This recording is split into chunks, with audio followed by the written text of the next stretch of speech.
बिस्मिल्लाहिर्रहमानिर्रहीम। नाजरीन, आज की इस वीडियो में आप नाजरीन को बताया जाएगा कि गंदम की फसल में नाइट्रोजन की अफादियत को किस तरह बढ़ाया जा सकता है और किस तरह इसे कम से कम ज़ाया होने से बचाया जा सकता है और गंदम की भरपूर पैदावार में इसका इस्तेमाल किया जा सकता है। तो इसमें मैं आप दोस्तों को बताऊँगा कि किस शक्ल में दिया जाए नाइट्रोजन को कब इस्तेमाल किया जाए, कैसे इस्तेमाल किया जाए। नाजरीन, नाइट्रोजन के ज़ाया होने की क्या वजूहात हैं। इसकी पहली वजह तो ये है कि अगर ज़मीन में किसी एक खुराक के जुज़्व की कमी है तो उससे भी नाइट्रोजन के काम करने की सलाहियत में कमी आती है। जैसा कि सल्फ़र गंदम की फसल में प्रोटीन बनाता है, अमाइनो एसिड तैयार करता है। अमाइनो एसिड प्रोटीन का एक बिल्डिंग ब्लॉक है और उससे फिर प्रोटीन बनती है और गंदम की पैदावार में इजाफा होता है। नाइट्रोजन के साथ सल्फ़र का इस्तेमाल किया जाए तो इससे ना सिर्फ नाइट्रोजन की अफादियत में इजाफ़ा किया जा सकता है बल्कि इसे ज़ाया होने से भी बचाया जा सकता है। नाइट्रोजन का इस्तेमाल जब यूरिया की शक्ल में किया जाए तो ये सबसे पहले यूरिया से अमोनिया में तब्दील होती है। अमोनिया एक ऐसी शक्ल है जिस शक्ल में ये हवा में ज़ाया होती है। अगर दर्जा हरारत बहुत ज़्यादा हो, 30 डिग्री से ज़्यादा टेम्परेचर होगा तो तब ये ज़ाया होगी। बहरहाल कैल्शियम अमोनियम नाइट्रेट एक ऐसी शक्ल है जिस शक्ल में अगर नाइट्रोजन का इस्तेमाल किया जाए तो इसे ज़ाया होने से बचाया जा सकता है। नाजरीन, नाइट्रोजन के ज़ाया होने की ये भी है कि अगर ज़मीन कलराठी है, जो ज़मीन में नमकियात की मौजूदगी की वजह से ज़मीन की पीएच बढ़ चुकी है, तो ऐसी खाद इस्तेमाल की जाए जिसकी पीएच कम हो। जैसे कि कैल्शियम अमोनियम नाइट्रेट की पहले भी मैंने बात की है, इसकी पीएच कम है।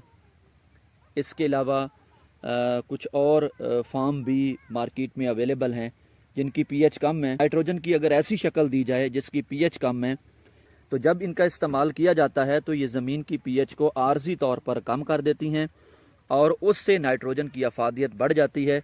और इससे दूसरा बड़ा फ़ायदा ये होता है कि अगर कैल्शियम अमोनियम नाइट्रेट की शक्ल में आपने नाइट्रोजन का इस्तेमाल किया है तो कलराठी ज़मीन में कैल्शियम की कमी भी होती है, तो साथ साथ कैल्शियम की कमी भी पूरी हो जाएगी। नाजरीन, कोशिश करें अगर नाइट्रोजन का इस्तेमाल यूरिया की शक्ल में किया जाए तो यूरिया को पानी लगने के रेतले रकबों में 8 से 10 घंटे बाद इस्तेमाल किया जाए और ताकतवर रकबों में 3 से 4 दिन के अंदर कीचड़ में इस्तेमाल किया जाए, तो इससे भी नाइट्रोजन की अफादियत में इजाफा किया जा सकता है। हाँ, अगर आपने कैल्शियम अमोनियम नाइट्रेट की शक्ल में इसका इस्तेमाल किया है या करना चाहते हैं तो आप इसे इस तरह पानी लगाने से पहले इस तरह आप छटा कर दें। जैसे कि इस खेत में भी आप देखें ये दाने, अब इस काश्तकार ने सुबह पानी लगाना है तो इसने आज इसका छटा किया है, तो अभी इस तरह छटा करके सुबह आप पानी लगाएंगे तो कैल्शियम अमोनियम नाइट्रेट का पानी लगाने से पहले अगर आप इस्तेमाल करेंगे तो इससे इसकी अफादियत में इजाफा होगा।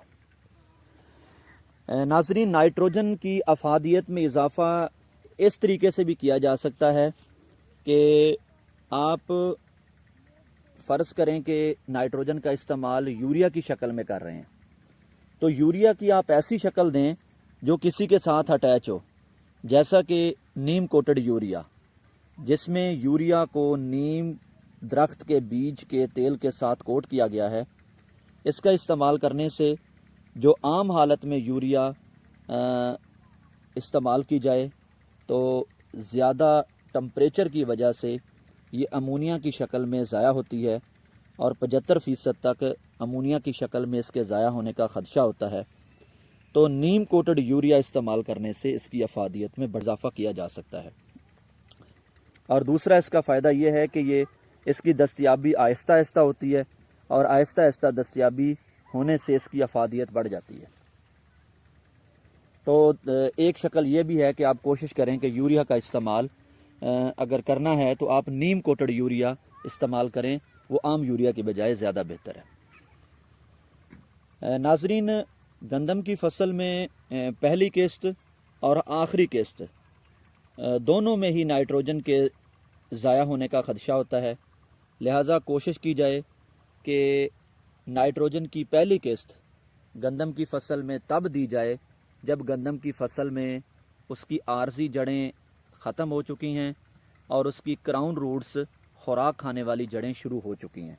तो इस वक्त पौधे को मैक्सिमम बहुत ज़्यादा खुराक की ज़रूरत होती है। अगर कोई लंबे दौरानिया की वैरायटी है तो उसमें 60 दिन तक, और अगर कोई कम दौरानी की वैरायटी है तो उसे 55 दिन तक हर सूरत उसकी नाइट्रोजन पूरी कर ली जाए, तो इससे भी नाइट्रोजन की अफादियत में इजाफा किया जा सकता है। और एक जदीद तहकीक ये भी हुई है कि नाइट्रोजन को ज़ाया होने से बचाया जा सकता है। जैसे रेतले और दरमियाने रकबों में ये बहुत ज़्यादा मसला है कि नाइट्रोजन का एक बड़ा हिस्सा ज़मीन की निचली तहों में चला जाता है। आप पानी लगाने के एक हफ़्ता पहले, जैसे कि आपने पहला पानी लगाना है, फ़र्ज़ करें कि आपने 22 दिन बाद लगाना है या 20 दिन बाद लगाना है या 18 दिन बाद लगाना है, तो आप 12 से 13 दिन पे आप यूरिया छटा करवा दें।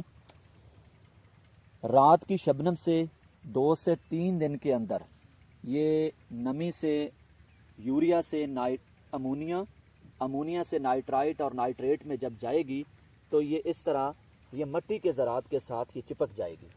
जब ये मिट्टी के ज़रात के साथ चिपक जाएगी तो उस दौरान ये इसकी ऐसी शक्ल होगी, जब आप पानी लगाएंगे तो रेतले और दरमियाने रकबों में भी पानी लगाने के साथ ये ज़मीन की निचली तहों में नहीं जाएगी, ये भरपूर फ़ायदा फसल को देगी। तो आज की वीडियो का ख़ुलासा ये है कि कोशिश करें आप नाइट्रोजन को ऐसी शक्ल में दें जो किसी के साथ अटैच हो। जैसे मैंने पहले बताया कि नीम कोटेड यूरिया की शक्ल में दें, या आप कैल्शियम अमोनियम नाइट्रेट की शक्ल में दें।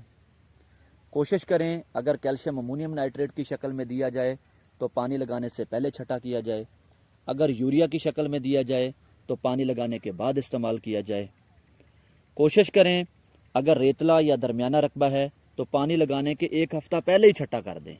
देखें यूरिया ज़ाया होती है लेकिन सर्दियों में ज़ाया नहीं होती, इसलिए इसे यूरिया को सर्दियों की खाद भी कहा जाता है, क्योंकि ये रात की शबनम से, जैसे मैंने पहले बताया, कि अपनी शक्ल तब्दील करेगी, ये पार्टिकल के साथ मिट्टी के ज़रात के साथ स्टिक हो जाएगी, और एक हफ़्ता पहले जब आप इसका इस्तेमाल कर चुके होंगे तो ये ऐसी शक्ल में पहुंच जाएगी कि एक हफ़्ते बाद जब आप पानी लगाएंगे तो ये मुकम्मल फ़ायदा फसल को देगी। एक चीज़ मैं बताऊं, आप पानी लगाने से पहले रेतले और दरमियाने रकबे में 1 से 2 दिन पहले या पानी लगाने से फौरी पहले बिल्कुल छटा ना करें। ऐसी सूरत में ये तो बहुत ज़्यादा ज़ाया होती है। तो ये वो तरीक़ाकार हैं। एक और चीज़ मैं आपको ख़ुलासा कर दूं कि जिस ज़मीन में कलर है, कलर वाली ज़मीन में वैसे ही नाइट्रोजन का इस्तेमाल 25% ज़्यादा करना चाहिए।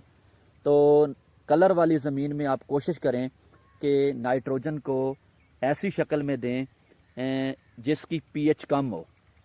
जैसे कैल्शियम अमोनियम नाइट्रेट है, ये ऐसी शक्ल है, जब ये ज़मीन में जाएगी तो कलराठे रकबे की पीएच ऑलरेडी बहुत ज़्यादा होगी, तो ये ज़मीन की पीएच को वक्ती तौर पर कम कर देगी, क्योंकि इसकी ऑलरेडी 4 से 5 पीएच है। जब ये ज़मीन की पीएच को कम करेगी तो सारी की सारी जो नाइट्रोजन है उसका ये फसल को फ़ायदा पहुँचा देगी।